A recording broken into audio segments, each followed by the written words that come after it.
CMR ఆషాఢం శ్రావణం super sale up to 66% of 1+1 offers, combo offers ఇంకా మరెన్నో.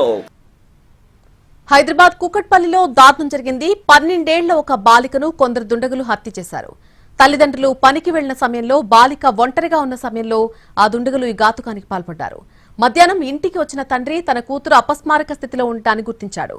దీనిపై వెంటనే పోలీసులకు సమాచారం అందజేశారు స్థానికులు. రంగంలోకి దిగిన పోలీసులు డాగ్ స్క్వాడ్, క్లూస్ టీంతో కలిసి ఆధారాలు సేకరిస్తున్నారు.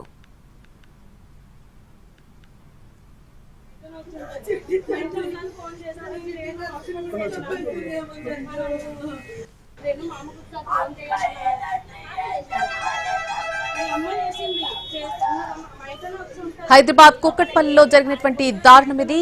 12 ఏళ్ల ఒక బాలికను కొందరు దుండగులు హత్య చేశారు. తల్లిదండ్రులు పనికి వెళ్లిన సమయంలో ఆ బాలిక ఒంటరిగా ఉన్న ఆ టైంలో దుండగులు ఈ ఘాతుకానికి పాల్పడ్డారు. మధ్యాహ్నం ఇంటికి వచ్చిన తండ్రి తన కూతురు అపస్మారక స్థితిలో ఉండటాన్ని గుర్తించాడు. దీనిపై వెంటనే పోలీసులకు సమాచారం అందజేశారు స్థానికులు. రంగంలోకి దిగిన పోలీసులు డాగ్ స్క్వాడ్ అలాగే క్లూస్ టీంతో కలిసి ఆధారాలు తీసుకుంటున్నారు.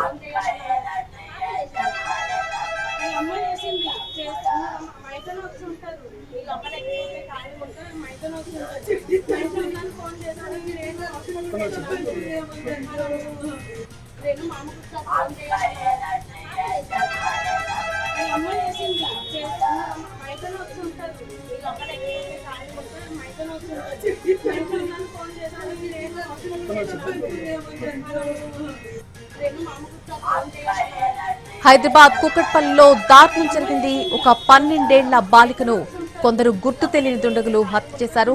తల్లిదండ్రులు పనికి వెళ్లిన సమయంలో ఆ బాలిక ఒంటరిగా ఉన్నటువంటి సమయంలో దుండగులు ఈ ఘాతుకానికి పాల్పడ్డారు. మధ్యాహ్నం ఆ బాలిక తండ్రి ఇంటికి తిరిగి వచ్చి చూసేసరికి ఆమె అపస్మారక స్థితిలో ఉండటాన్ని గుర్తించాడు. దీనిపై వెంటనే పోలీసులకు సమాచారం అందజేశారు స్థానికులు.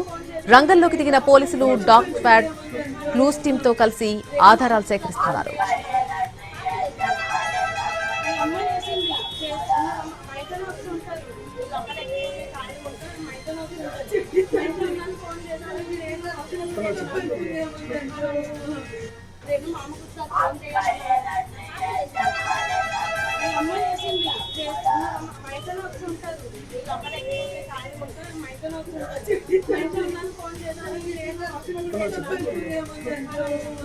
హైదరాబాద్ కుకట్పల్లిలో జరిగినటువంటి ఈ దారుణానికి సంబంధించి పూర్తి అప్డేట్ మా crime input editor Ramesh Vaitla మరిన్ని వివరాలు అందిస్తారు.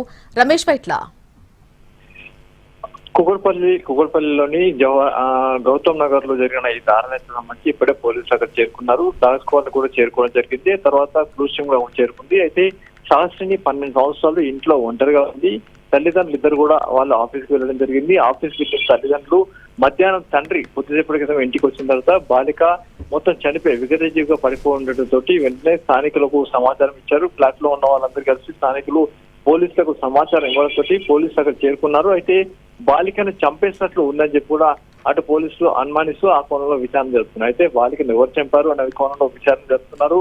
ఇందుకు సంబంధించి ఆ ఫ్లాట్ లో ఉన్న మొత్తంగా ఆ ఇంట్లో ఉన్న సంబంధించిన సీసీ ఫుటేజ్ లను రికవర్ చేసే ప్రయత్నం చేస్తున్నారు. చుట్టుపక్కల వాళ్ళను విచారిస్తున్నారు. అయితే ఈ బాలిక ఒకటే ఇంట్లో ఉన్న సమయంలో ఎవరు వచ్చారు అన్న విషయాన్ని తెలుసుకునే ప్రయత్నం అయితే కొనసాగుతుంది. అయితే బాలిక ఇంట్లో ఒంటరిగా ఎందుకుంది, దేనికోసం ఉంది అన్న విషయం కూడా తెలుసుకుంటున్నారు. అయితే తల్లిదండ్రులు ఇద్దరు పనికి వెళ్ళిన తర్వాత ఆ బాలికను చంపేసిన ఘటన సంబంధించి ప్రస్తుతానికి డీసీపీతో పాటుగా మిగతా ఎస్ఓటీ టీం కూడా అక్కడ చేరుకోవడం జరిగింది. బాలిక హత్యకు సంబంధించి పూర్తిస్థాయిలో ఇంకా దర్యాప్తు కొనసాగుతుంది. క్రూజ్ టీం కూడా ఇప్పటికే రంగంలో దిగింది. అయితే పూర్తి ఆధారాలు సేకరించిన తర్వాత బాలిక సహస్రిని 12 సంవత్సరాల సహస్రిని ఎవరు ఎలా చంపారనే విషయం కూడా చెప్తామని చెప్పి కూడా పోలీసులు అంటున్నారు. Right Ramesh Vaitla, thank you for the info.